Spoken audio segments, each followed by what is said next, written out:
o Yaumi, é isso? O Yayumi, Maria do Socorro, me ajudem aí. Vamos lá? Tudo bem? Bom, deixa eu, então, começar essa segunda parte. Deixa eu só separar aqui.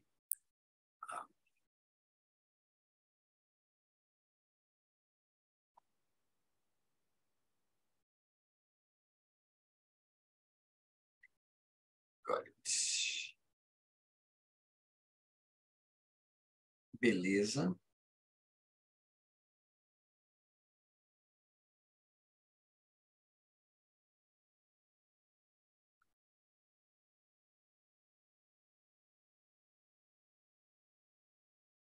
Vamos lá, esperando o pessoal ficar online. Ariadne, Ana, todos podem ligar a câmera. Uma boa. O Wesley já fez um esquema, ele botou uma luz assim, não dá nem para ver o Wesley direito, a gente só vê uma sombra dele. Não tem problema, Wesley, pode deixar, tá? Bom, vocês estão vendo aqui, a gente falou de petição inicial na aula passada, a gente vai falar um pouquinho sobre contestação, tá? Então, agora, essa aula a gente vai falar de contestação, tutela provisória e os demais temas.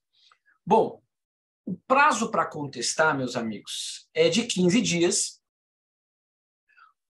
contados, e aí nós temos as hipóteses da qual se estabelece o marco inicial.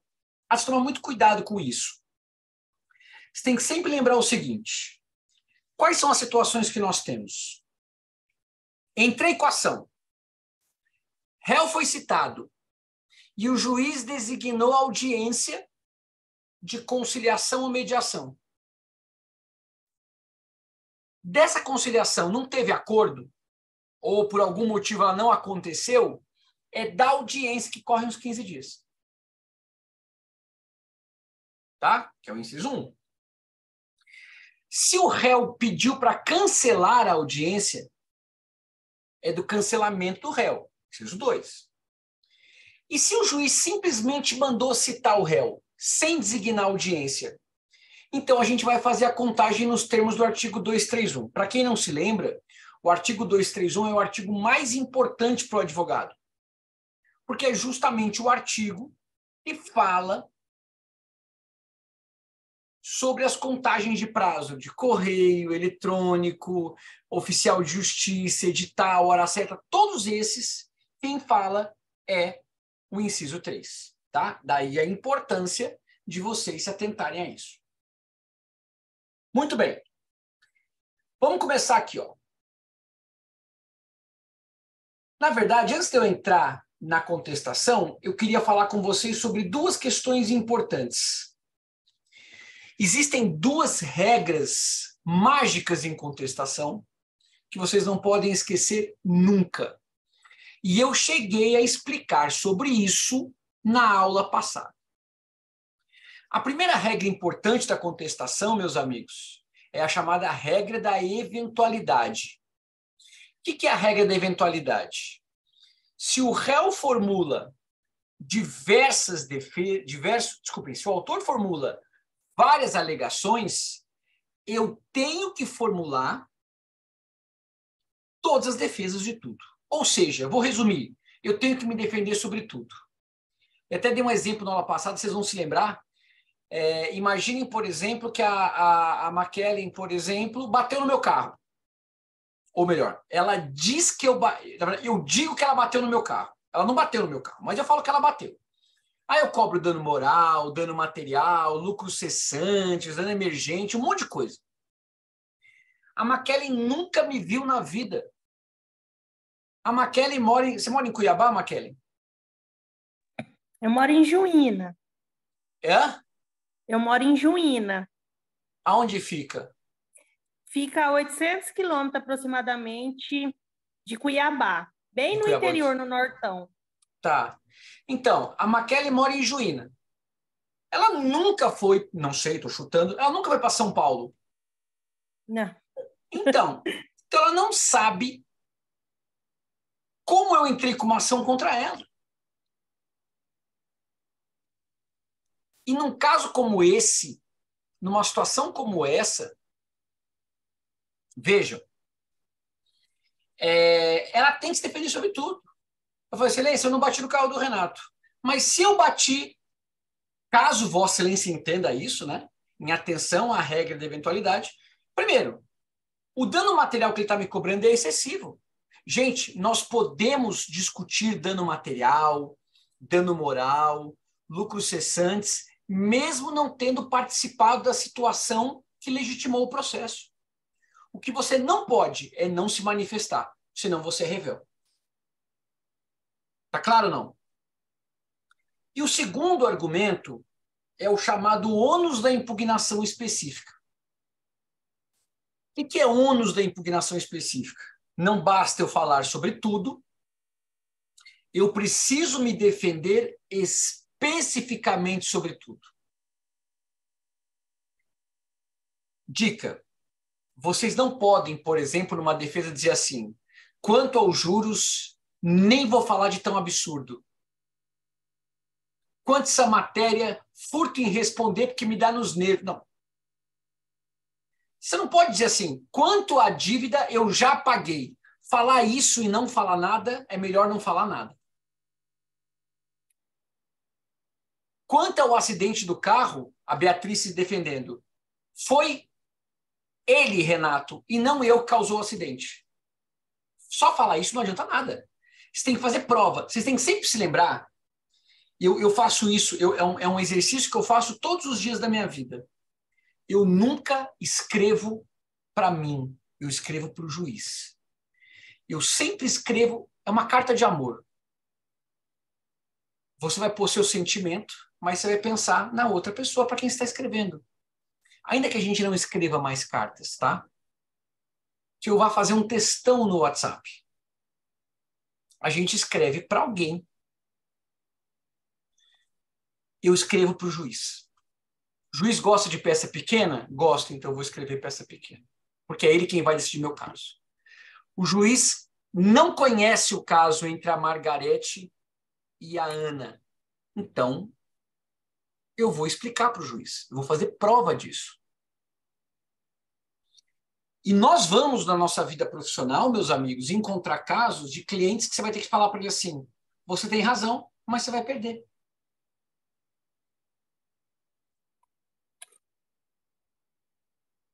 É só você pensar, Francisca é uma grande amiga. De repente eu estou ali numa festa. Lá fora, na varanda, eu estou conversando com a Francisca. Eu falo, Francisca, eu estou bem apertado de dinheiro, não está fácil, aconteceu isso, isso, isso. A Francisca se comove, abre a bolsa dela, e a Francisca tinha acabado de sacar um dinheiro para fazer alguns pagamentos. Eu falei assim, Renato, eu tenho R$1.000 aqui. Te ajuda? Eu falei, nossa, muito. Francisca vai lá, entrega R$1.000 para mim. Como ela é minha amiga, obviamente ela não assinou nenhum documento comigo, não fez uma formalização. Ninguém presenciou esse empréstimo. Se eu não pagar a Francisca, ela nunca vai ganhar de mim no judiciário. Não tem a menor possibilidade. Zero chance. Por quê? Porque ninguém viu. A não ser que eu vá lá no WhatsApp depois. Nossa, Francisca, obrigado. Mas se a situação, se a relação foi como eu narrei aqui, ela nunca vai ganhar essa causa. Nunca. Porque não tem prova. Ela tem razão? Tem. Mas ela não vai ganhar.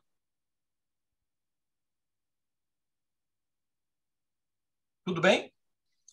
Então, a gente sempre tem que pensar, tudo que a gente escreve, eu vou explicar isso para vocês mais para frente, na contestação. Tudo que a gente escreve, tudo, nós temos que pensar como é que a gente faz prova. E quando não tiver? Calma, já vou explicar essa técnica, que em latim a gente chama de gambiarra. Tá? Eu vou explicar como é que faz isso. Mas, por hora, essa é a questão. Tudo bem? Vamos lá. Deixa eu ver aqui. Gente, eu quero que vocês liguem as câmeras. Cadê as câmeras ligadas? Cadê as câmeras ligadas que vocês prometeram para mim? Qual foi a nossa promessa? Cadê?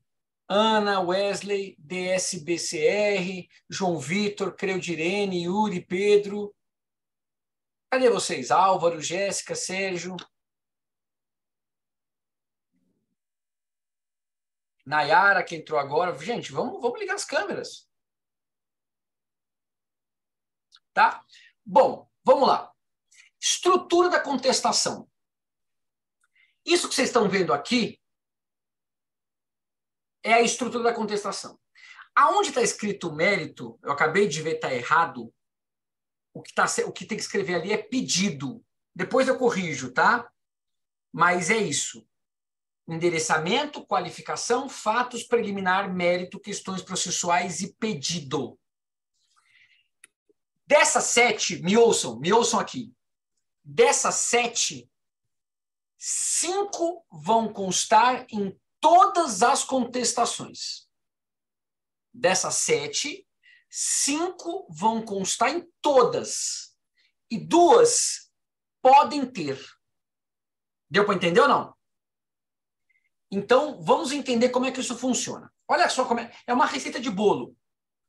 A gente começa a contestação endereçando para o próprio juiz da causa. Tá? Onde está correndo o processo? Ah, eu vou escrever alguma coisa, distribuição por dependência? Óbvio que não. Porque não é uma distribuição por dependência. É um simples protocolo de contestação. Tá? Endereçamento para o juiz da causa. Entre o endereçamento e a qualificação, você põe o número do processo e faz a qualificação. Renato, deixa eu fazer uma pergunta. Eu preciso fazer a qualificação completa? Nome, prenome, estado civil, essas coisas todas? Vamos lá. Então, vamos andar aqui um primeiro. Não precisa. Tem gente que gosta de qualificar o réu. Porque muitas vezes a Anne, por exemplo, quando distribuiu a causa, ela não qualificou o réu corretamente. A Anne, obviamente, advogada do autor ou da autora, vai saber qualificar o cliente dela. Mas é possível que a Anne não tenha feito uma qualificação adequada para o meu cliente. Então, a gente pode fazer dessa maneira que está aqui, ó. Fulano de tal, nome completo, nos autos da ação tal, nome da ação, movida por cicrano de tal, já qualificado, por seu advogado devidamente constituído pelo instrumento de mandato anexo, documento 1, que recebe intimações do seu escritório, endereço completo, lembra disso, venha pedir Vossa Excelência apresentar contestação com fundamento nos artigos 335 e seguintes do CPC. Só uma consideração, gente, esse traço vermelho que acabou de aparecer, eu não sei de onde que ele veio. Eu juro que não fui eu. Olha minha mão aqui, ó. Não fui eu. Foi eu, professor, perdão. Foi você, tá tentando colocar no mundo. Ah, então foi você. E na aula passada apareceu um outro negócio. Foi você também, Maquele? E foi ela, tá vendo? O silêncio, a revelia foi a Maquele. Não tem problema, Maquele. Eu só queria saber de onde vem isso. Senão eu não vou dormir à noite. Aparece uma criança com uma vela do lado da minha cama, assim, sabe? Good morning. Imagina isso. Nossa, eu não sei. São duas coisas que eu nunca vou entender. Eu não entendo. Hoje, por exemplo, ficando mais velho, eu detesto perrengue. Tem até um grupo tem uma página no Instagram, chama Perrengue Chique, que é muito engraçado. Gente, porque 18 horas de fila, essas coisas, eu detesto isso. Mas duas coisas que eu não consigo entender. Gente que gosta de ver filme de terror, eu não entendo. Uma pessoa que gosta de ver passar sofrimento, corpo deslacerado, aquela coisa toda, e gente que vai em montanha-russa. Aquilo foi feito para não dar certo. Ah, e se seus filhos gostarem? Se meus filhos gostarem, eles vão com Deus, vão sozinhos. Eu não vou. Já fui na minha cota. Já sofri muito. Tá? Só uma coisa importante, gente.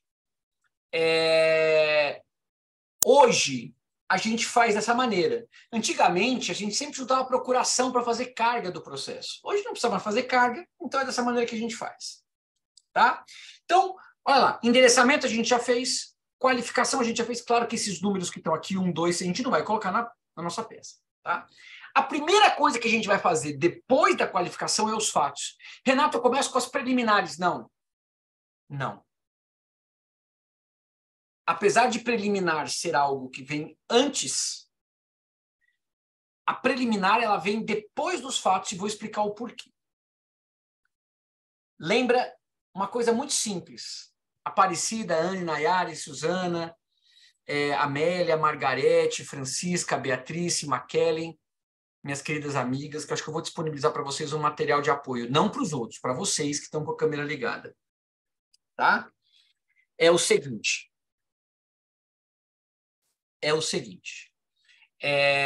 O juiz não conhece o que está acontecendo. Então, não adianta você fazer uma preliminar de legitimidade se ele não sabe o que está acontecendo. Muitas vezes o juiz não leu a inicial.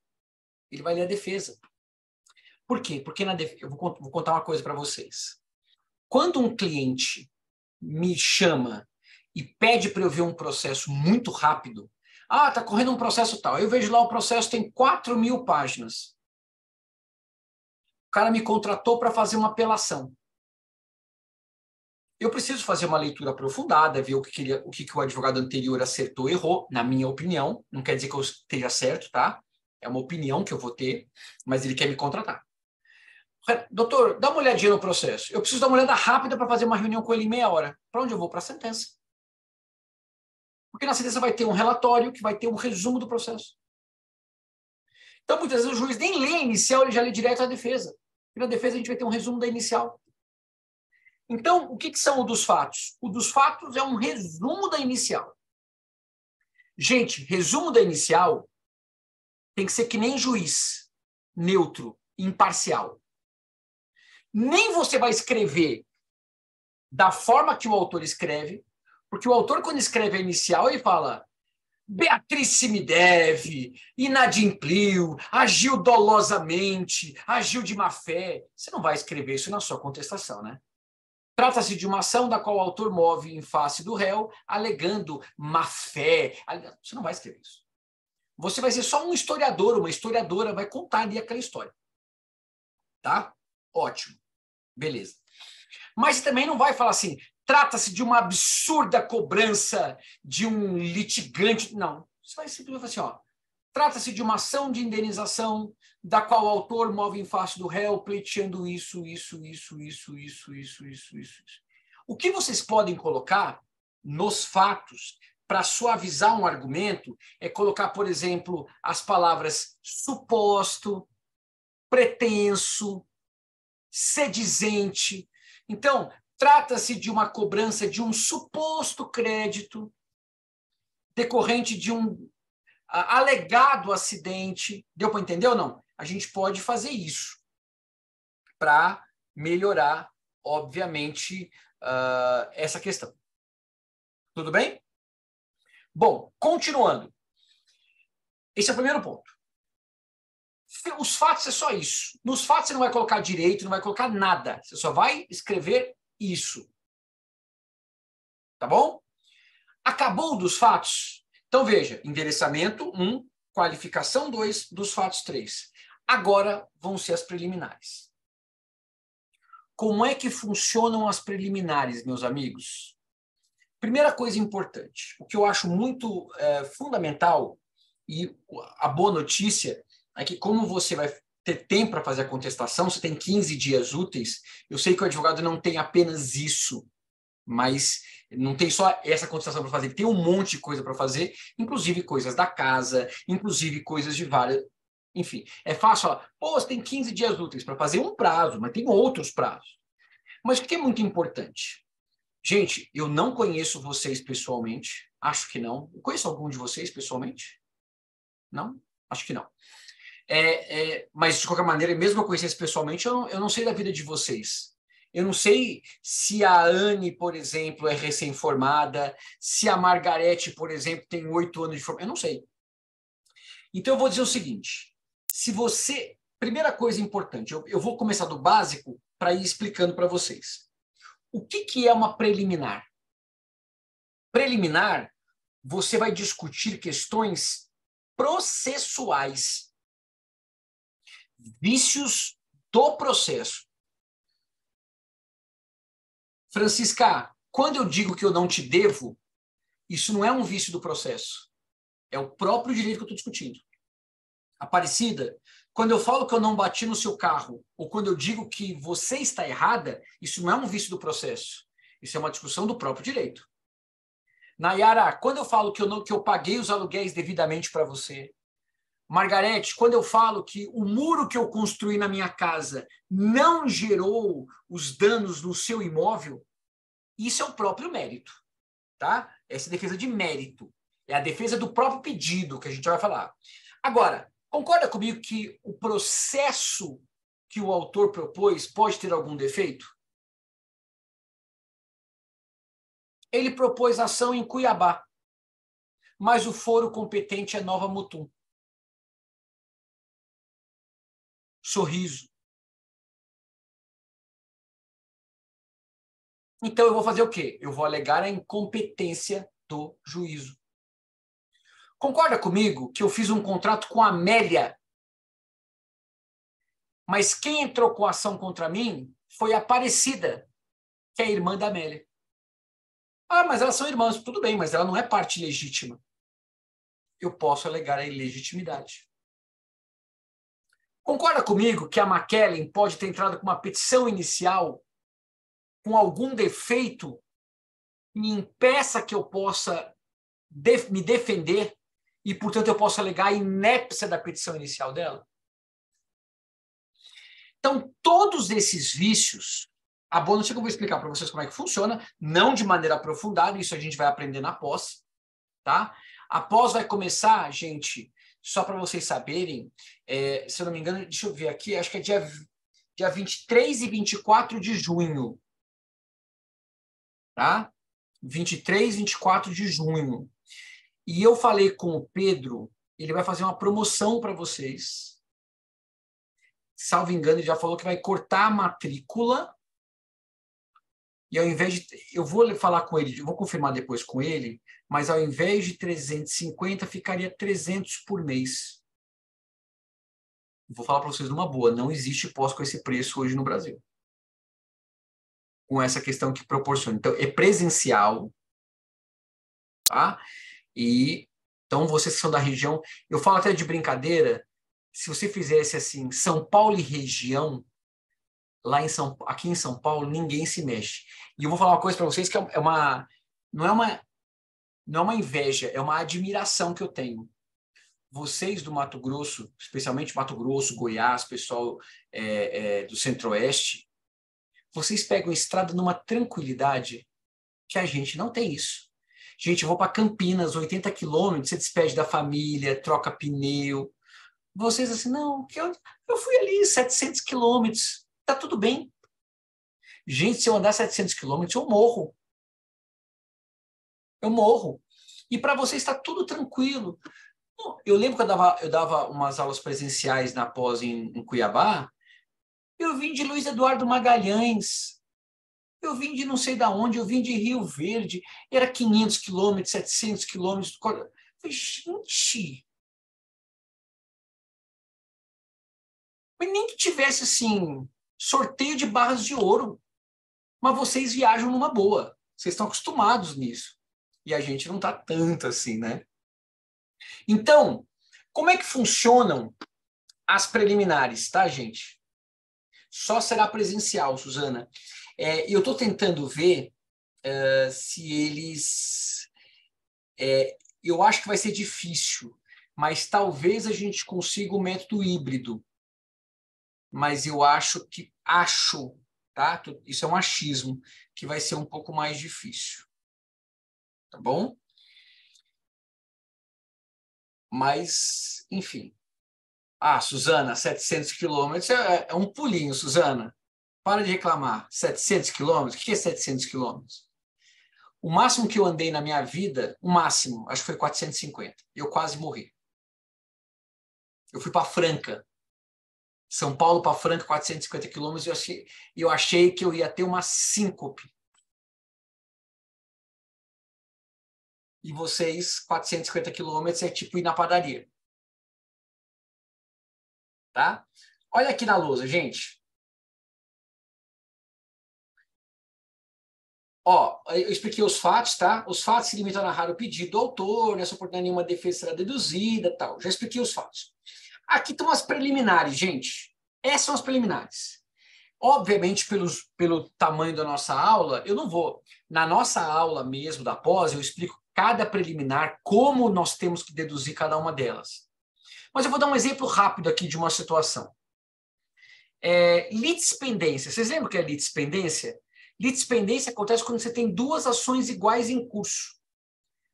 Imagina só que a Francisca distribui uma ação contra mim e cai com o juiz da primeira vara civil de Várzea Grande.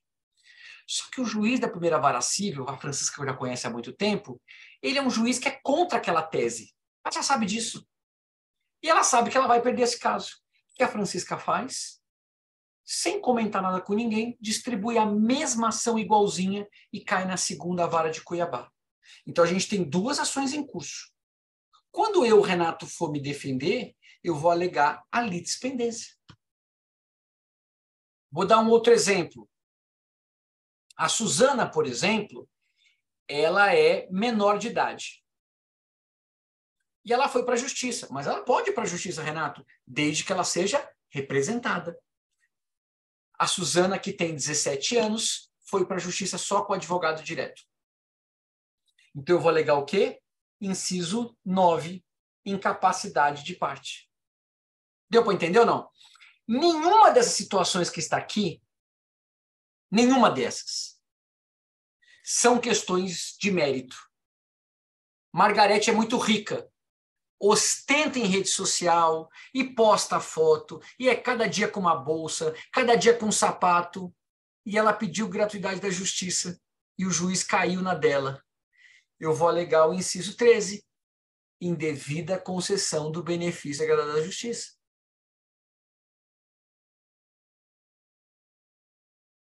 Digo que ele é sócio do clube mais caro da cidade, tiro foto da entrada da casa dela, 3 carros importados. Quer enganar quem? É isso, aqui, ó. Tá? Agora, como é que eu alego uma preliminar? Tá? A preliminar, gente, é uma... Olha aqui, ó, eu montei. É uma fórmula matemática. Você vai localizar a preliminar no 337, e aqui uma dica para vocês agora. Eu repito, não sei o nível de vocês, então eu vou partir do básico para o avançado. Renato, eu não sei muito das preliminares. Não tem problema. Sabe o que você vai fazer? Primeiro você vai ler as preliminares, você vai ler as preliminares no artigo 337, e depois você vai ler de novo a petição inicial e verificar se a petição inicial se enquadra num dos casos. A parte é ilegítima, a parte é incapaz, a petição inicial é inepta, tem isso aqui, tem isso aqui. Primeira coisa é fazer isso. Então, o que você vai fazer? Primeiro, olha lá, item A, localizar no artigo 337 a preliminar que se trata. B, fundamentar por que essa preliminar se aplica. Ou seja, você vai definir a preliminar e demonstrando a sua existência no processo. E C, apresentar sua consequência. O que quer dizer isso? Eu vou explicar tudo, tá? Então, você vai procurar a preliminar. Achou a preliminar? Você vai dizer, excelência, eu vou falar com as minhas palavras, depois eu vou ensinar o jurídico, tá? Mas seria mais ou menos assim. Vou pegar um caso de litispendência, que é o caso que eu expliquei agora, que a Francisca propôs. Eu vou falar assim, excelência, para começar tem litispendência. Por quê? Porque a Francisca distribuiu uma ação igual na primeira vara de Várzea Grande. E de acordo com o artigo 337, parágrafo 1º, litispendência ocorre quando você distribui duas ações iguais em curso. Portanto, requeiro a extinção desta ação, porque o que prevalece é a primeira. Entendido ou não? Localiza a preliminar, define a preliminar, diz que ela está no processo e dá a consequência. Está escrito aqui, ó. Então vamos lá. Vamos pegar uma preliminar de ilegitimidade. Tá? Olha aqui, ó. Preliminarmente, cumpre ressaltar que o réu é parte legítima para figurar no feito, nos termos do artigo 337, inciso 11, que é o artigo que fala da ilegitimidade do CPC. Isso porque, conforme se verifica no contrato trazido ao processo, o réu não figura como locatário, mas sim como terceira pessoa. Dessa forma, requer a extinção do processo sem mérito nos termos do artigo 485, inciso 6. Entendeu, não? E como é que é fácil? Agora eu vou dar outro exemplo. Preliminarmente, cumpre ressaltar que esse juízo é absolutamente incompetente para conhecer do feito, nos termos do artigo 337, inciso 2. Isso porque, conforme se depreende dos autos, a presente ação ora proposta versa sobre questão de direito de família, e esse juízo é de competência exclusiva civil. A incompetência material é absoluta, não comportando derrogação por nenhuma das partes. As partes não podem abrir mão. Dessa forma, requer a remessa dos autos para a vara civil. Renato, como é que eu descubro que no primeiro caso você vai pedir a extinção e no segundo caso você vai pedir a remessa? Nos rodapés dos artigos. Quando você pegar o 337, os 3 incisos, você vai ver que as preliminares, existe metade das preliminares, se acolhidas, elas vão gerar extinção do processo, porque elas são muito graves, não tem como resolver. E a outra metade vai gerar regularização. Por exemplo, se a Amélia, não, no caso foi eu nem lembro, a Suzana que eu dei o exemplo. A Suzana é menor de idade? É. O juiz vai dar um prazo para ela trazer alguém para representá-la. E quem escolhe isso, Montans? A lei. Eu vou explicar tudo isso na pós. Tá? O artigo 337 explica as situações em que se permite essa questão. Tudo bem? Tudo jóia? Então, aqui eu já falei das preliminares, mas eu queria falar uma questão com vocês. Gente, hoje nós temos uma nova figura que é muito importante. Imaginem, por exemplo, que a Rayane bate no meu carro. E aí aquele acidente, sai aquela muvuca que tem todo mundo. Na hora de anotar a placa do carro da Rayane, porque ela está meio que dizendo que não foi ela, aquela coisa toda, eu anoto por engano a placa da Nayara, que também ficou parada por conta do acidente. E aí eu entro com uma ação contra a Nayara, dizendo, ó, a Nayara fez isso, isso, isso, e, portanto, ela bateu no meu carro. A Nayara é citada. Pergunta, a Nayara bateu no meu carro, gente? Bateu ou não bateu? Ela é parte legítima ou ilegítima? Ilegítima. Portanto, ela vai alegar ilegitimidade de parte. Agora eu pergunto para vocês, a Nayara estava no momento do acidente? Estava. Ela viu que, na verdade, a Rayane é quem bateu no meu carro? Ou pelo menos estava sendo acusada de bater no meu carro? Ela não viu isso? Sabe o que a Nayara pode fazer? Ela pode falar assim, excelência, não sou eu, na verdade é a Rayane. Ela vai delatar a Rayane. E ela pode fazer isso? Pode. Ela vai pedir a substituição. Tem um nome técnico bonito, chama-se extromissão processual. Vai pedir a troca. Tudo bem ou não? Agora, Renato, vamos pegar um outro exemplo. Imagine que a Nayara nem estava naquele lugar. Ela não estava naquela avenida onde ocorreu o acidente. Mas quando eu fui anotar a placa da Rayane, eu troquei um 3 por um 4. Errei um número. E caiu justo com a placa da Nayara. Fui puxar a placa, saiu o nome da Nayara. A Nayara falou assim, gente, eu nunca vi o Renato na minha vida. Eu sou parte ilegítima. Mas nesse caso, a Nayara não tem como indicar uma pessoa. Ela não tem como falar assim, foi o Renato. Foi a Rayane, desculpa. Então, nesse caso, toda vez que um réu alegar a ilegitimidade, o autor vai ser intimado para dizer se mantém a Nayara no processo ou Eu vou dar um exemplo para vocês que já aconteceu. Eu já tive isso no escritório. E a questão é real. Uma moça entrou com uma investigação de paternidade contra um cara. E o cara falou o seguinte, não tem nada de DNA, vocês vão ver. Olha, realmente eu saí com ela. Foi numa festa. Então foi um evento, enfim, ela chegou a transar com 2 caras. Tá? E ela ela engravidou, ela entrou com uma investigação contra um deles. Só que o cara tinha feito vasectomia. Ela estava muito alcoolizada, que não sei o quê. Ele falou assim, olha... E aí, ele fez essa defesa. No que ele fez essa defesa, ela foi intimada e ela disse o seguinte, eu vou trocar o polo passivo, então. Tirou o cara e entrou o outro cara. O outro cara participou do processo, fez exame de DNA e ele era o pai. Muito mais prático. Antigamente não tinha isso. Antigamente a parte alegava ilegitimidade, extinguiu o processo e acabou.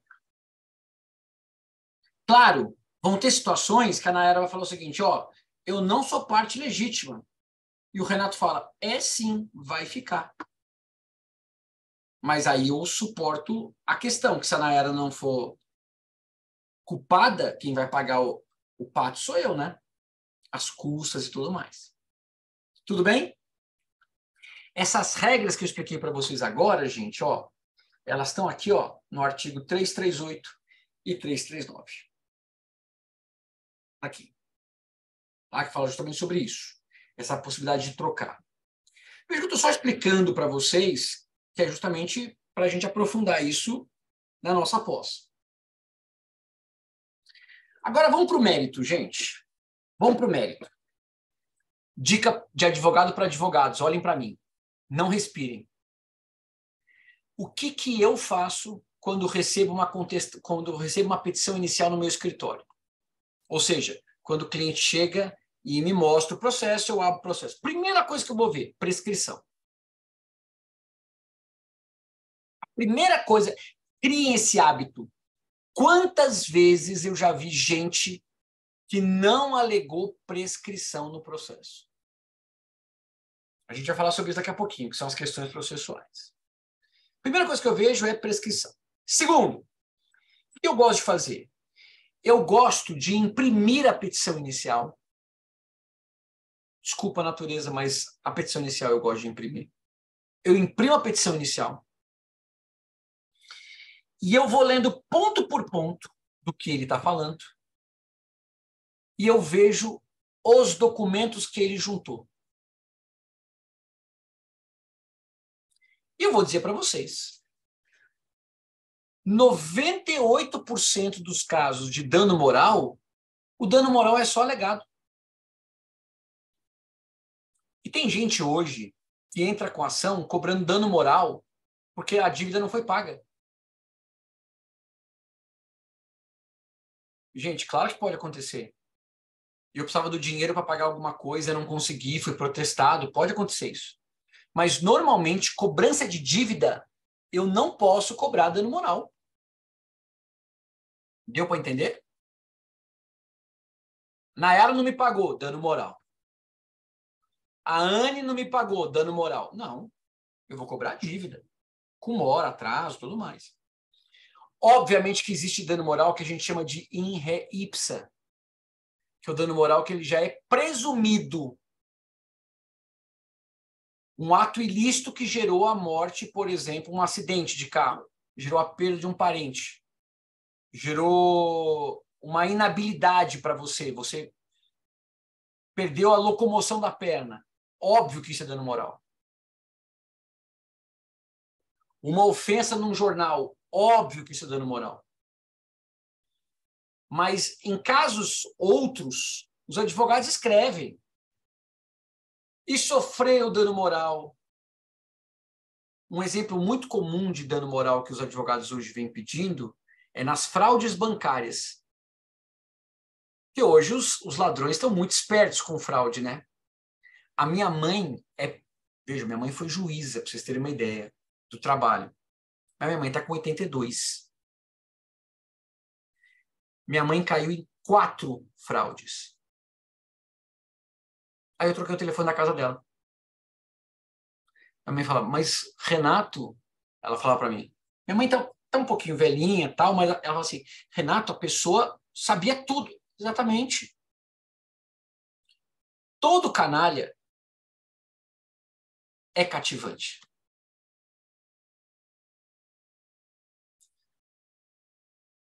Uma pessoa que vai fazer algo errado, não sabe fazer, ela pode largar a carreira.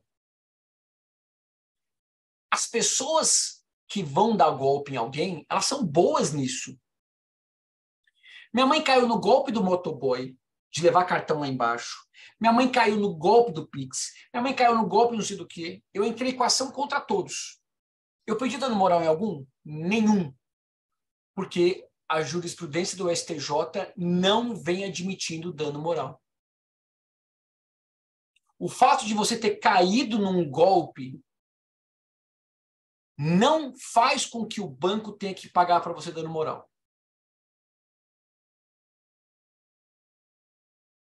Agora, como é que eu provo o dano moral? Como é que a Margarete, que sofreu uma fraude bancária e entrou com uma ação, prova o dano moral? Ela não vai provar, ela vai alegar que sofreu isso, sofreu aquilo.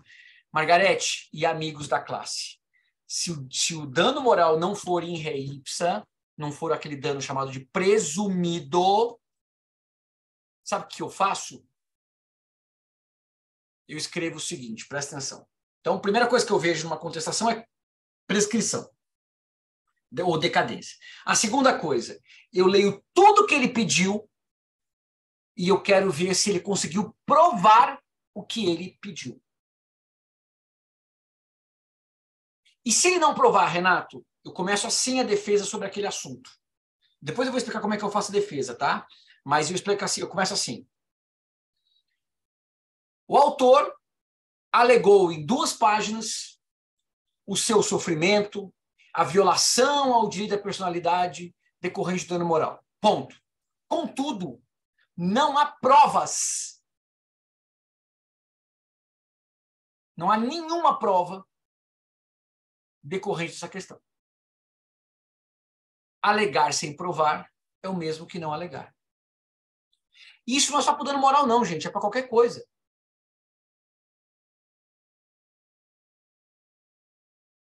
Lembra aquele exemplo que eu dei para vocês? Eu acho que foi com a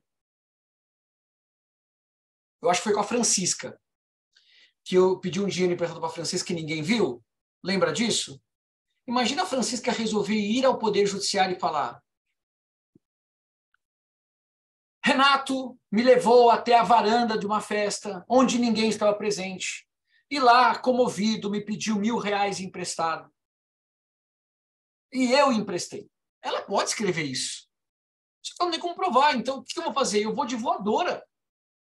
Fala, excelência, não tem prova nenhuma de que nós somos para a varanda. Ela não diz que vai ouvir testemunho. E quando você entra com uma ação dessa, você tem que dizer, ó, tem testemunha que vai fazer prova.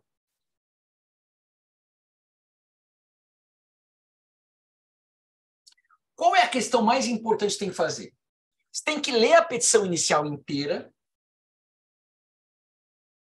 depois as preliminares, tá? Esquece, já fez preliminar e tudo mais. Lê a petição inicial inteira e faz o seguinte, o que ele está querendo? Ele quer A, B e C. Então, a primeira coisa que você vai se defender é de A. Eu costumo brincar o seguinte, e é uma frase importante. Vocês já brincaram de caça ao tesouro, não brincaram? Caça ao tesouro é você localizar alguma coisa que está escondida. O vade-mecum, eu gosto, gente. Eu ainda gosto de comprar vade-mecum físico. Tem gente que acha que é um absurdo, mas eu adoro. E eu compro no Max, que é aquele de mesa mesmo. Você não pode levar para lugar nenhum. Só isso aqui já dá peso, já dá excesso de bagagem se você viajar com isso aqui. Você tem que fazer o seguinte. O que ele está te cobrando? Ele está me cobrando juros sobre juros, Renato. Eu nunca estudei esse assunto na minha vida, não sei nada sobre isso. Ótimo, a gente vai aprender. Você vai para o índice remissivo do seu vade-mecum, procurar juros sobre juros e ler todos os artigos. Ver os que estão a favor do seu cliente, ver os que estão contra o seu cliente. Aí depois você vai descer um pouquinho mais e vai estudar o quê? Jurisprudência, como eu falei para vocês, súmulas. Você não pode fazer uma defesa para o seu cliente sem estudar antes os direitos que ele tem. Depois que você estudar tudo isso, você vai usar os argumentos que o seu cliente usou, o seu cliente deu. Porque, por exemplo, teu cliente não vai chegar... Claro, ele pode chegar e falar o seguinte, de repente chega lá a Beatriz no meu escritório e fala assim, doutor, eu devo mesmo, não tenho dinheiro, não sei o que eu faço, eu preciso é rolar essa dívida. Isso, beleza, vamos resolver. Ou a Amélia chega para mim e fala assim, Renato, eu paguei a dívida, aqui está o recibo, aqui está a questão, só que ele está me cobrando de novo a mesma dívida, dizendo que é outra e não é. Então, o que a Amélia me falou, que até então eu não sabia, eu vou ter que explicar. Isso é o mérito. Tá? Lembrando que tudo que você se defende, você tem que dizer como você vai fazer a prova. Não faça textos longos. Faça textos objetivos, textos diretos. Tentem, repito, tentem escrever de forma direta, clara. É sabido, não, nada disso. Doutrina, você só vai usar daquela forma como eu expliquei para vocês na aula passada. Só se tua tese realmente estiver bem ferrada e tem gente do seu lado, ou quando o exemplo se encaixa perfeitamente com aquela situação. Não vai transcrever, pelo amor, é proibido, a partir de hoje é proibido transcrever doutrina para definir instituto.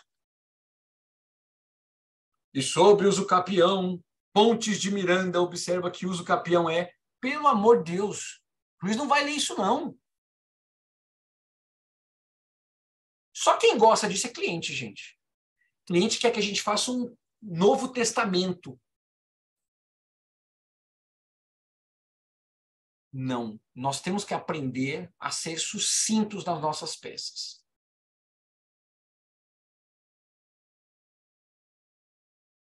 Essa é a grande questão. Tá? Agora, depois que você acabou o mérito, existem algumas questões que você vai poder eventualmente levantar no processo. Eu, obviamente, não vou poder falar sobre tudo isso agora, tá? Mas eu vou só fazer uma rápida análise, porque o objetivo desse curso é fazer isso, né? Fazer um overview, fazer uma análise por cima dessa questão. Mas existem 4 situações que você pode enfrentar numa contestação.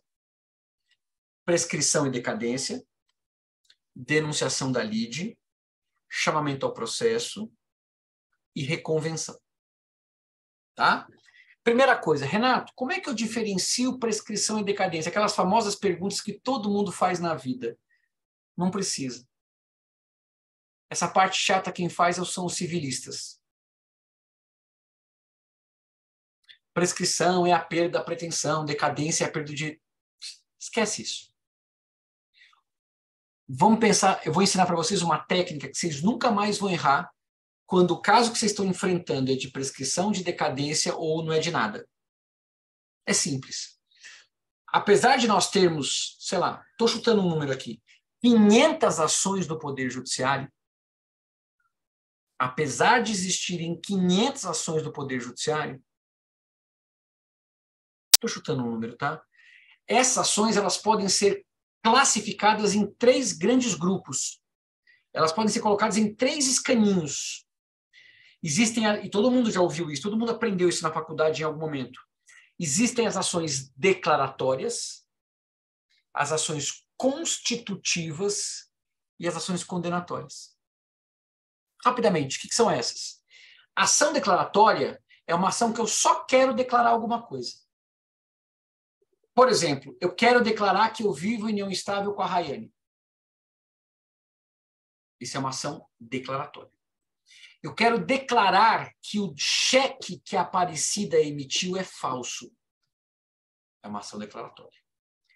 Eu quero declarar que eu sou filho da Nayara. apesar de ser mais velho que ela. É uma ação declaratória. Eu quero só que o juiz diga que isso é isso, ou isso não é isso. Da mesma forma que eu sei que a Suzana quer entrar com uma ação contra mim para declarar que ela vive em união estável comigo. Eu quero dizer que eu não sou. E eu vou entrar com uma ação declaratória para dizer que eu não vivo com ela.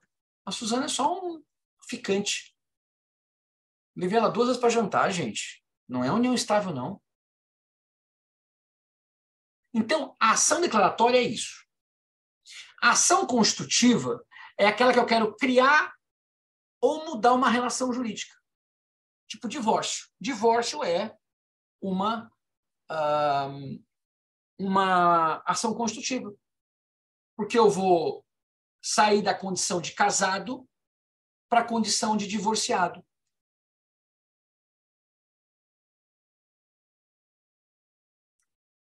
Quando, por exemplo, eu quero tirar um sócio da empresa, é uma ação constitutiva. Porque ele era sócio, ele vai deixar de ser sócio. Eu vou mudar uma relação jurídica. Vou dar um outro exemplo. Há uns 10 anos atrás, tem um clube super tradicional aqui em São Paulo que não permitia que casais homossexuais pudessem frequentar o clube. Não frequentar. É o seguinte, se eu sou casado com a Amélia, por exemplo, e eu, Renato, sou sócio daquele clube, eu posso colocar a Amélia como minha dependente, porque ela é minha esposa. Tudo bem? Mas se eu, por exemplo, eu, Renato, tivesse uma relação com outro homem, eu não poderia colocá-lo como meu dependente no clube. Porque eles não permitiam isso. Nós entramos com uma ação contra esse clube e permitimos que esse sujeito pudesse entrar como dependente do sócio. Essa é uma ação constitutiva. Porque ele não era sócio, se tornou sócio. Tudo bem? E as ações condenatórias são aquelas que eu quero cobrar alguma coisa. Sempre que eu for cobrar alguma coisa é condenatória. McKellen me deve a construção de um muro, ação condenatória. Francisca me deve R$1.000, condenatória. Amélia me deve entrega de sacas de café, condenatória. Quando alguém te deve alguma coisa, é condenatório. Tudo bem ou não? Olha a dica, rápida. Toda ação condenatória é prescricional. Toda ação constitutiva é decadencial. E toda ação declaratória é imprescritível. Toda ação condenatória é prescricional. Toda ação constitutiva é decadencial. E toda ação declaratória é imprescritível. Você nunca mais erra. Qual é o prazo para eu entrar com uma investigação de paternidade? Nenhum. Para sempre. Se eu vivo, como eu dei o exemplo, com a Rayane, há 40 anos juntos, ela com 60, eu com 61, por exemplo. Desde os 20 a gente mora junto. E agora a gente quer declarar nossa união estável. 2 pessoas que moram há 70 anos juntas, com 90 anos, podem declarar sua união estável. As ações declaratórias, elas são imprescritíveis. As ações constitutivas, os prazos são de decadência. Que estão aonde? Jogados no código, espalhados. Depende do assunto. E os prazos prescricionais estão todos reunidos no artigo 205 e 206. Se você pegar o 206 do Código Civil, especialmente, que tem a lista dos prazos prescricionais, todas as ações que estão aí são condenatórias. Faço um desafio a vocês. Vejam com a família isso aí hoje à noite. Tudo bem? Bom, denunciação da lide. Disparado a maior fonte de erro no poder judiciário que eu vejo na prática. Advogados denunciando a lide de forma errada. Gente, denunciar a lide não é dizer quem foi. As pessoas acham isso. A Francisca foi processada. E ela fala assim, Renato, não fui eu. Foi a Aparecida que bateu no carro. Então, eu vou denunciar a Lide Aparecida. Está certo? Errado. Gente, denunciar a Lide não é trazer ao processo quem praticou o ato. Isso é aquela ilegitimidade que a gente aprendeu agora há pouco. Denunciar a Lide é trazer ao processo quem vai garantir o seu direito. Como assim, Renato? Existem situações na nossa vida em que alguém não cometeu o ato, mas ele vai te garantir. Por quê? Porque ele fez um contrato dizendo isso. Me dá um exemplo, Renato, seguradora de carro.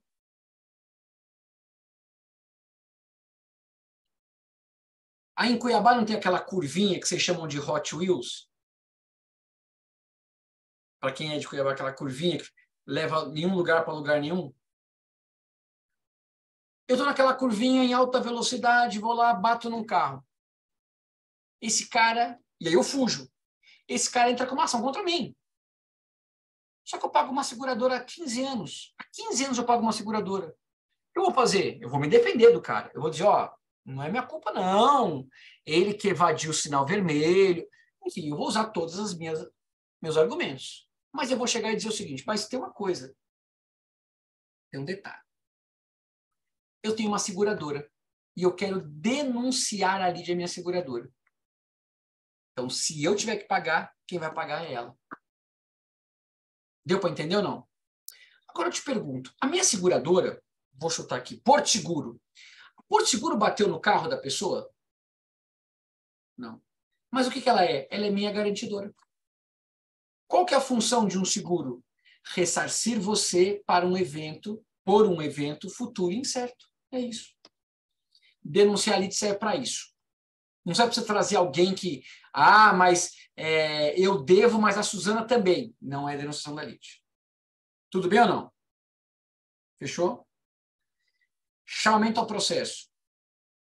Chamamento ao processo, esse sim é uma delação. Mas diferente daquela ilegitimidade que a gente aprendeu, em que a Amélia fala assim, não fui eu que bati no carro, quem bateu foi a Nayara. E aí tem uma troca, lembra disso ou não? Aqui não, aqui você fala assim, eu contraí a dívida, mas não estou sozinho. Sabe aquelas pessoas na classe que caguetam os outros colegas? Professor, eu falei, mas ele também falou, ela também falou e ela também. Eu colei, mas eles também colaram. É isso. Isso é chamamento ao processo. Me dá um exemplo, Renato. Dívida solidária. Lembra como é que é dívida solidária? Dívida solidária são os 3 mosqueteiros. Um por todos e todos por um. Imaginem só que vocês... 1, 2, 3, 4, 5, 6, 7, 8, 9, 10, 11. Vocês 11 que estão com a câmera ligada, a Gabriela agora não está, mas ela estava. Vocês 11 com a câmera ligada são meus réus. Cada uma de vocês me deve R$1.000. Tudo bem? Mas eu sei que a Beatrice é a mais rica de vocês todos. É a que tem mais dinheiro. E como a dívida é solidária, para não ter que ficar cobrando 1.000 da Maquelen, 1.000 da Francisca, 1.000 da Margarete, 1.000 da Suzane, 1.000 da Rayane, eu cobro já direto os 11.000 da Beatrice. Eu posso fazer isso? Posso. Eu resolvo cobrar os 11.000 da Beatrice. A Beatriz é citada, ela fala assim, por que eu vou me ferrar sozinha? E ela chama o processo vocês para responder com ela. Deu para entender ou não? Para formar um litisconsórcio com ela. Isso é chamamento ao processo. E a convenção, Renato? A convenção acontece quando eu quero contra-atacar. Tá? Normalmente, quando o réu contesta, ele não quer pedir. Ele quer impedir.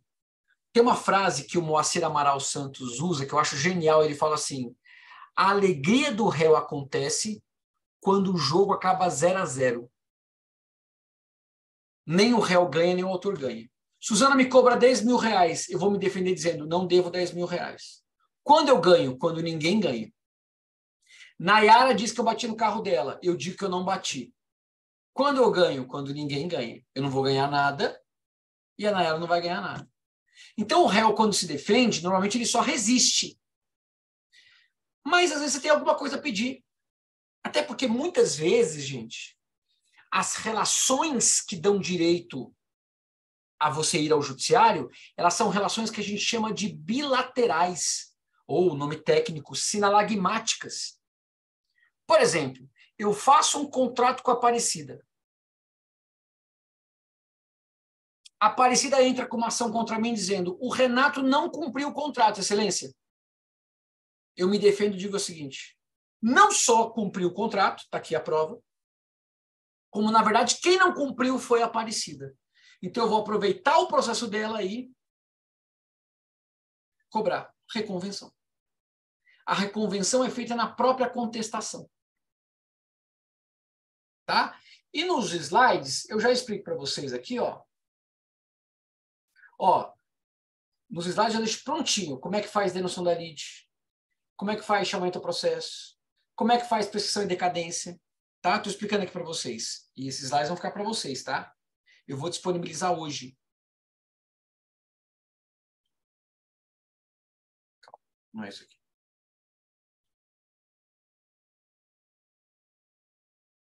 Tudo bem? E aí nós temos o item 7, que na verdade eu coloquei mérito aqui, mas é o pedido. E aí você vai fazer o pedido da contestação. É só pedir a improcedência do pedido. Ao contrário do pedido da petição inicial, que é todo floreado, tudo mais, é só fazer isso. Tá joia? Vamos fazer o seguinte, eu vou passar para o pessoal da OAB, tá? Esses slides. Eu vou passar também para a Rayane, que é da comissão do exame de ordem. E ela também pode passar para vocês, vai disponibilizar ali na área da OAB. E vou passar também para a Tami. Eu vou disponibilizar esses slides aí, vocês vão poder usar. Tudo bem? Vamos falar do último assunto de hoje. Para mim, o assunto mais legal, mais importante, que é tutela provisória.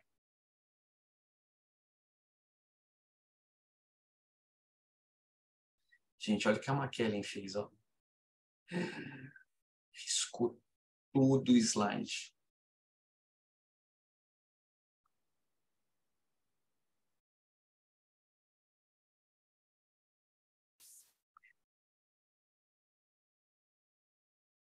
Deixa eu fazer uma pergunta para vocês. Quando é que a gente usa uma tutela provisória? Quando é que eu preciso de uma tutela provisória? Alguém sabe?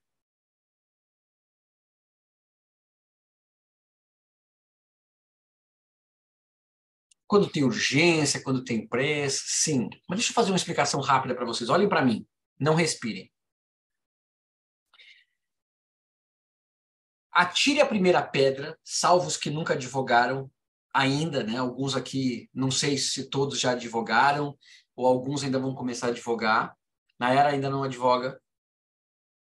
Vai começar, Nayara. Então, eu já vou te dizer o que o cliente mais pergunta para a gente. Tirando pode parcelar.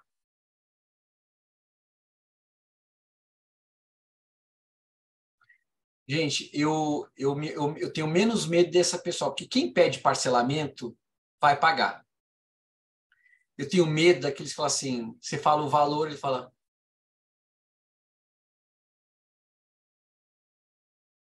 E aí desaparece. Eu lembro até hoje, eu tive um cliente, foi a maior dor de cabeça que eu tive. Ele me devia, porque ele começou a me pedir um monte de coisa e não me pagava nada. Chegou uma época, eu estava recolhendo custas do escritório, com o dinheiro do escritório para pagar para ele. Ele era um cara que era muito rico e, tecnicamente, ele quebrou. Era muito rico. Depois eu descobri que ele tinha blindagem patrimonial, mas eu vou entrar nesse mérito. Esse cara Era um cara super educado, super fino. Ele falou assim, Renato, estou devendo por causa disso. Mas ele me ligava quase todo dia, eu resolvia. E eu anotava absolutamente tudo. Tudo que ele me devia, anotava tudo, juntei tudo, beleza. Ia adiantar entrar com uma ação para cobrar honorários? Eu falei assim, estava muito solto o negócio. Cheguei para ele um dia e falei, fulano, eu queria muito que você viesse aqui no escritório, porque a gente precisa organizar essa questão. E ele nunca se furtou.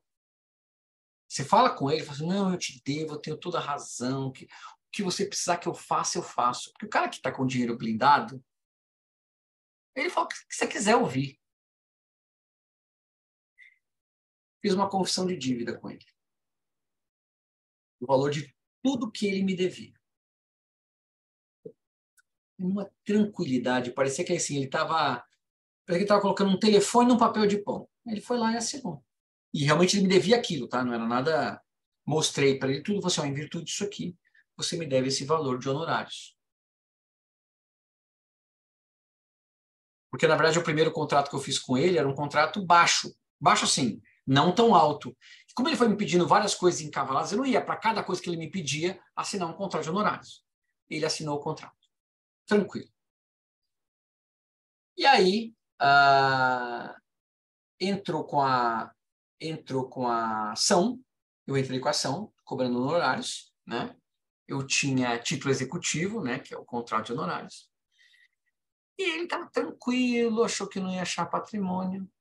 E uma coisa que eu vou fazer um autoelogio, eu sou bom de achar patrimônio. Especialmente quando eu estou com raiva. Eu achei patrimônio desse FDP. Em nome de uma prima em Campinas, eu puxei tudo, mostrei para o juiz, e detalhe, tá? Durante todo esse tempo, anos advogando para ele, ele nunca quis me pagar. Durante todo o processo eu procurando ele simplesmente me ignorando. Bloqueei. Era uma casa, era uma loja de 2 andares na principal avenida de Campinas. Quando penhorou, esse cara ficou maluco. Ele me ligava assim, mas nem que ele fosse uma pessoa apaixonada por mim.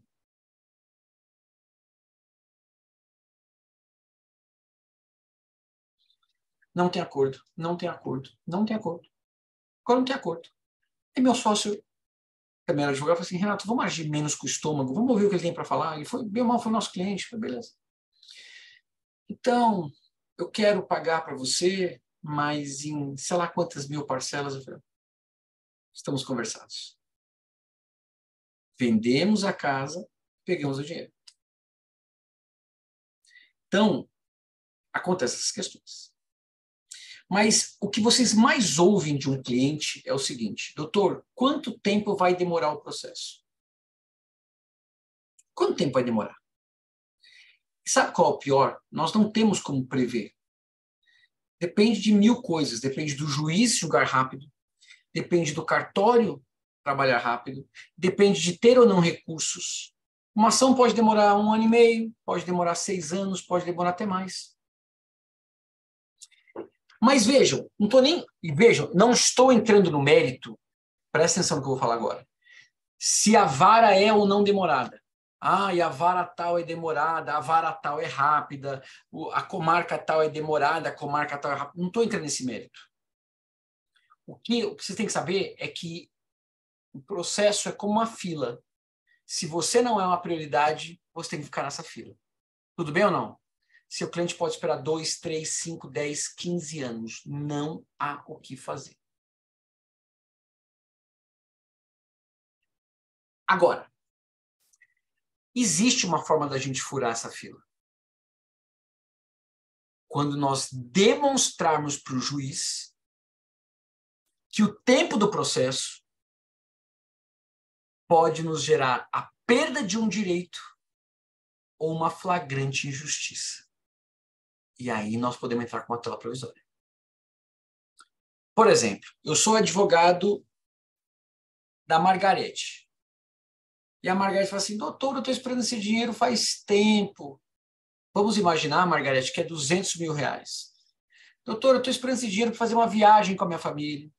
Eu quero trocar de carro, meu carro está ruim. Eu quero ajudar um pouco ali na casa da minha mãe, que tem um vazamento, não sei aonde. Por mais que tudo isso seja até urgente, Margarete, aspas, é algo que você pode esperar. Então, Margarete, você vai esperar o tempo que acabar o processo. Até acabar o processo, não tem jeito. Agora, Margarete, você precisa ser operada. E sem essa cirurgia, você pode vir a morrer. Nós temos uma situação de perda do direito.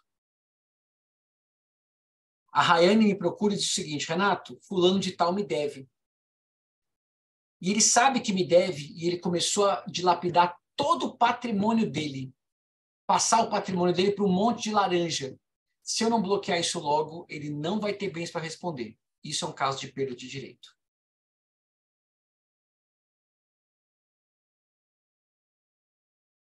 Deu para entender ou não? Renato, está entrando no Brasil um medicamento que tem um princípio ativo que pode gerar taquicardia.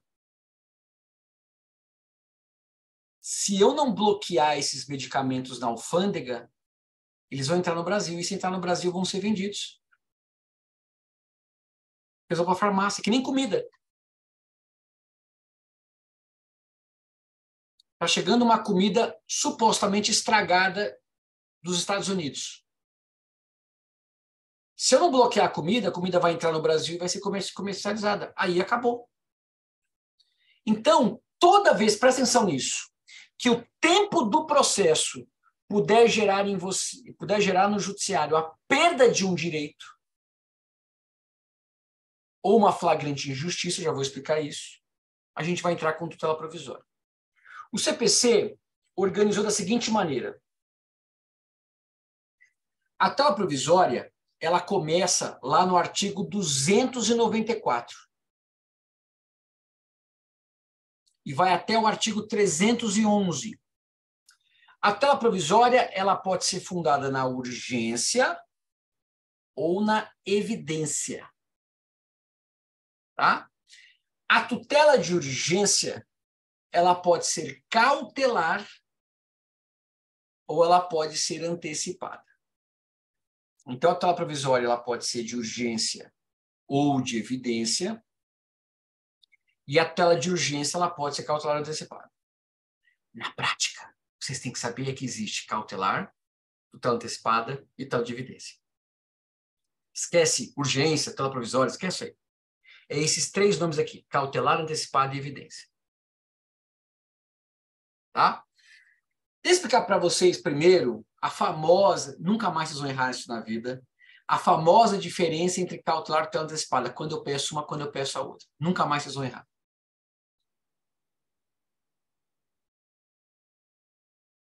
Aqui está a definição.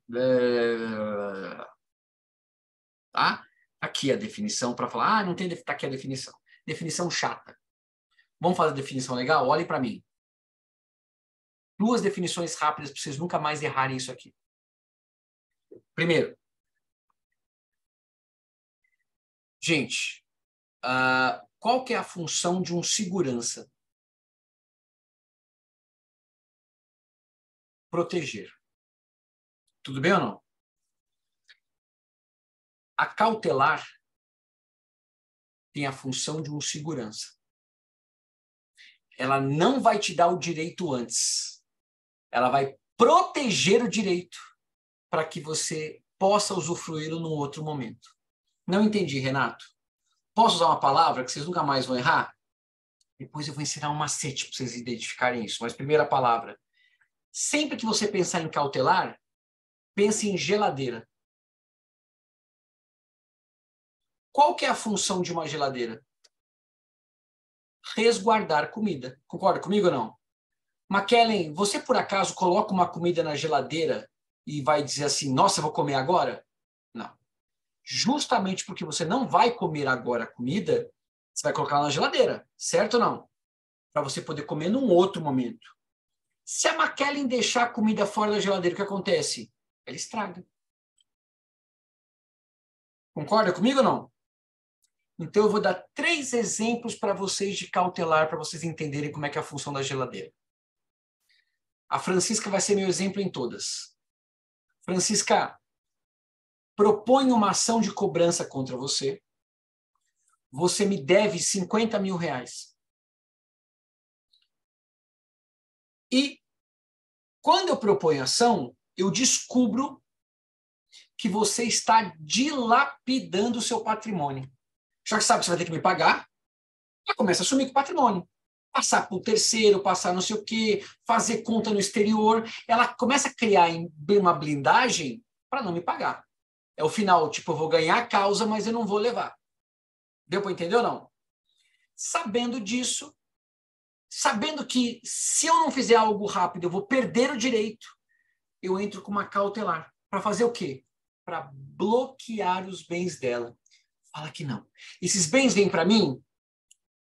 Esses bens vão ficar congelados, resfriados, olha a geladeira, esperando acabar o processo. Se a Francisca ganhar, os bens voltam para ela. Se a Francisca perder, os bens vêm para mim. Deu para entender ou não? Segundo exemplo, Francisca e eu éramos casados. Eu mudo de casa, nos divorciamos, tá? Na verdade, está correndo um divórcio. Metade é seu, metade é meu, Francisca. Você continua na casa do casal e eu estou num apartamento. E eu descubro por meio de vizinhos que você está vendendo tudo. Está vendendo carro, está vendendo as roupas, está vendendo não sei o quê. Eu vou entrar com uma cautelar. Para quê? Para bloquear os bens. Esses bens vêm para mim? Não. Eles vão ficar resguardados, esperando o final do processo. Para que quando chegar o final do processo, se faça a divisão justa. Terceiro exemplo. Eu entro com uma ação contra a Francisca e a única prova que eu tenho para demonstrar o meu direito é uma testemunha, que vai ser ouvida. Só tem um problema. O juiz designou a audiência para ouvir a testemunha para daqui 10 meses. E a testemunha está morrendo. Ela tem pouco tempo de vida.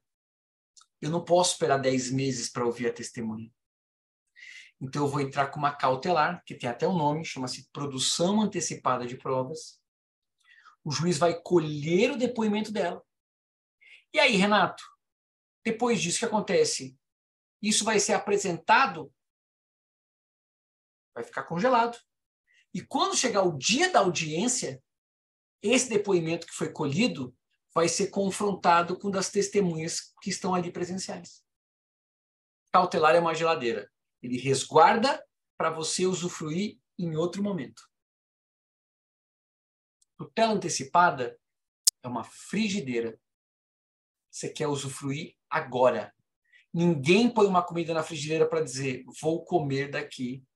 Eu preciso mudar meus exemplos, porque hoje tem air fryer. E air fryer, ela muda um pouco essa situação, né? Eu sou o maior consumidor de air fryer. Eu só sei fazer coisa em air fryer. Eu sei fazer nada em lugar nenhum. Sou uma desgraça. Mas eu sei fazer. Faço hambúrguer muito bom no air fryer, sabia, gente? Depois eu dou uma dica para vocês. Contando vantagem, né? Contando vantagem, o cara que faz miojo, né? Mas deixa eu acabar aqui. Tutela antecipada, aqui é diferente. Eu não posso esperar o tempo normal para poder obter aquilo que eu desejo. Eu preciso consumir agora. Exemplo, o plano de saúde da qual eu sou conveniado se recusa a me custear uma cirurgia. É de urgência. Como ele se recusa, eu entro com uma ação de obrigação de fazer contra o plano. É uma ação para obrigá-lo a fazer a cirurgia. Uma ação dessa na justiça, até transitar em julgado, dura 5 anos. Eu não posso esperar 5 anos. O que eu faço? Entro com uma tutela antecipada, para que o juiz já permita que eu possa ser operado logo no começo do processo. Querem um macete para vocês nunca mais errarem a diferença entre antecipado e cautelar? Coisa mais simples que eu vou explicar para vocês durante todas essas aulas. É simples, olha só. Estará sentado no seu computador, digitando a inicial, e aí você pede uma tutela provisória. E aí você fala, e agora, meu Deus? Eu peço tutela antecipada ou cautelar? E, gente, se te der um branco, pede tutela provisória.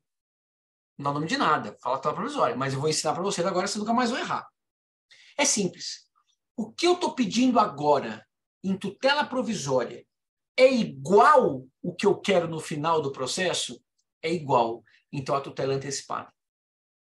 Se o que eu quero em tutela provisória for diferente do que eu quero no final do processo, é cautelar. Então, presta atenção. O que eu peço em tutela provisória é igual o que eu quero no final do processo, tutela antecipada. Se for diferente, cautelar. Vamos fazer o teste? Vamos pegar cautelar por primeiro. Pegar os exemplos que eu dei.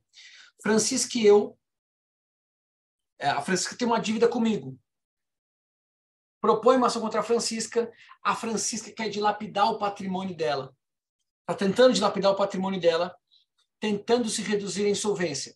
Tudo bem ou não? O que acontece? Francisca, sabendo disso, eu vou entrar com uma cautelar. O que eu quero na cautelar? Bloquear os bens da Francisca. O que eu quero no final do processo? Ganhar a dívida de 40 mil reais. É diferente? É cautelar. Segundo exemplo, Francisca e eu somos casados, nos divorciamos, eu vou morar num flat e descubro que a Francisca, que mora na casa do casal, está dilapidando todo o patrimônio. O que eu vou pedir na cautelar? O bloqueio dos bens. O que eu quero no final? O divórcio com a partilha justa. É diferente? É cautelar. Terceiro exemplo. Eu proponho uma ação contra a Francisca e a única prova que eu tenho para demonstrar o meu direito é uma testemunha que está morrendo. O que eu peço na cautelar para ouvir a testemunha, o que eu quero no final do processo, ganhar o processo XYZ e que a testemunha seja uma das provas. É diferente? É cautelar. Quando eu peço uma cirurgia, o que eu estou pedindo? A cirurgia em tutela provisória. E o que eu quero no final? A cirurgia, tutela antecipada. Quando eu peço uma transfusão de sangue, o que eu peço? A transfusão de sangue. E o que eu quero no final? A transfusão de sangue, tutela antecipada. Quando eu peço uma cautelar, tirar o nome do Serasa, o que eu quero no começo? Tirar o nome do Serasa. E no final? Tirar o nome do Serasa, tutela antecipada. É simples. Olha para o que você quer no final. É igual o que você quer na tutela provisória? É tutela antecipada. Se não, é cautelar. Tudo bem? Tá? Agora, para a gente encerrar, hoje, o que é tutela de evidência?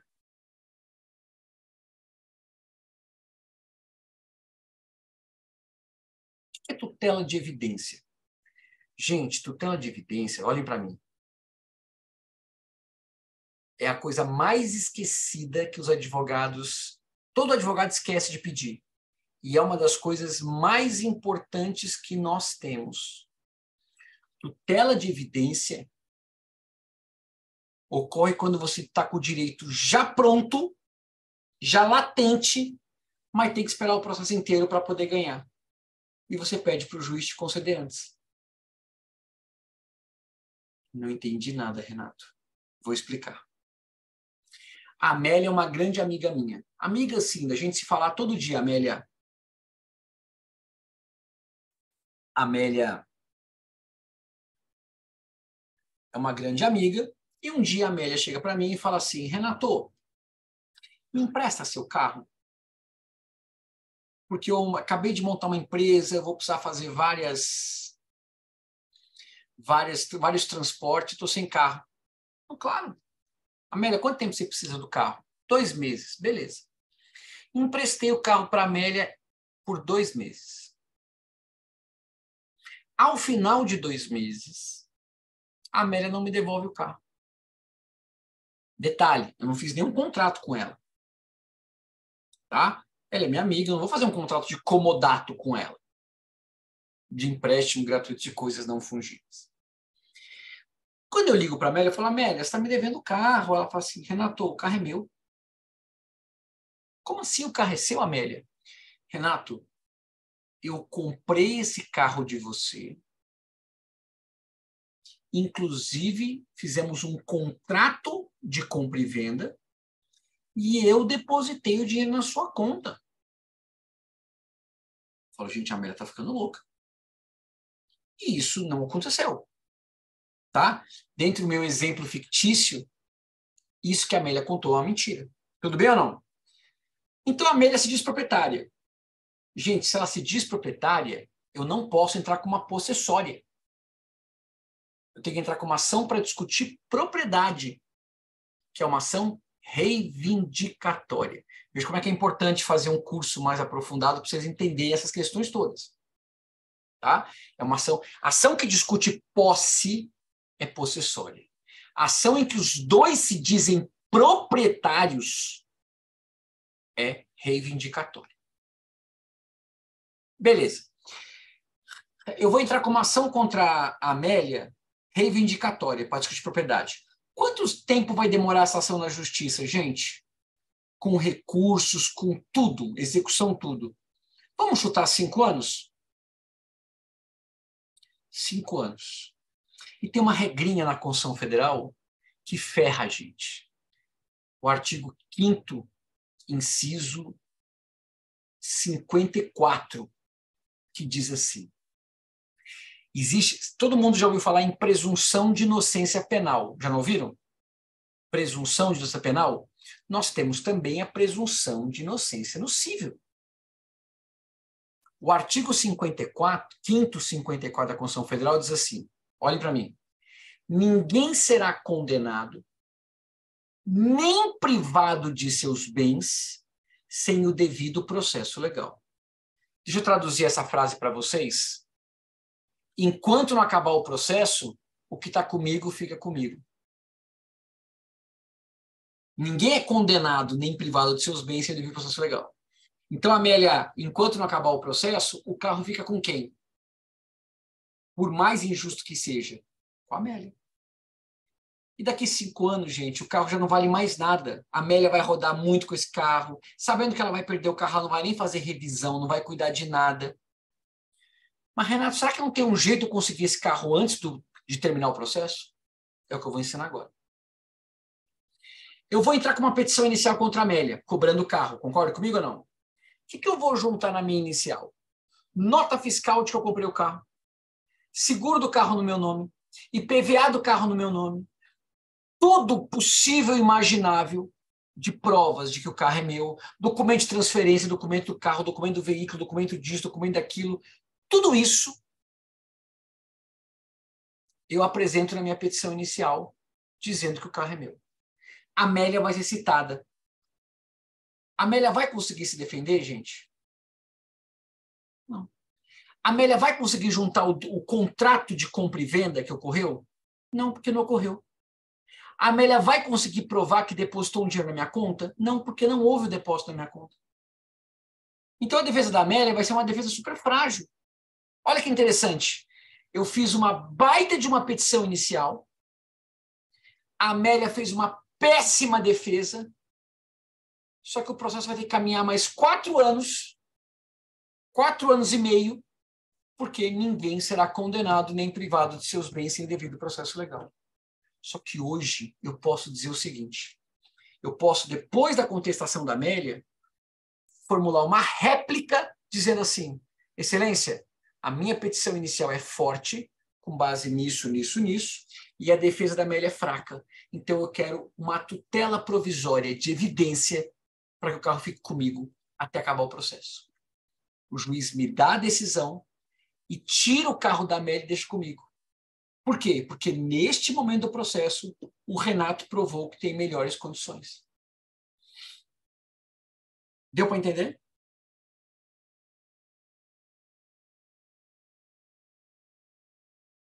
Entenderam a importância disso?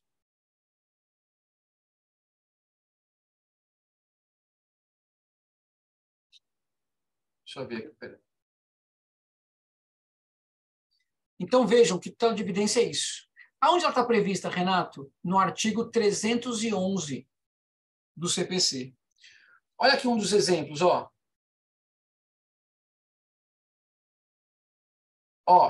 Olha o 311. A tutela de evidência será concedida independentemente da urgência, mesmo que não tenha urgência. Gente, o Renato não precisa ter urgência, viu, Amélia? Basta que o Renato prove uma dessas hipóteses. Olha o inciso 4, ó. A petição inicial for instruída com prova documental suficiente dos fatos, aquilo que eu juntei, a que o réu não opõe a prova capaz de gerar dúvida razoável. Ou seja, a petição inicial forte, defesa frágil. Toda vez que o réu fizer uma defesa frágil, meus amigos, toda vez que o réu fizer uma defesa frágil, vocês podem, na réplica, pedir uma tutela de evidência. Eu vou ensinar muito mais coisa na pós. Eu vou ensinar como tirar efeito suspensivo de apelação. Uma série de questões que a gente vai aprender de macetes. Tudo bem? Entenderam? Viram como é que é importante? Alguma dúvida, gente?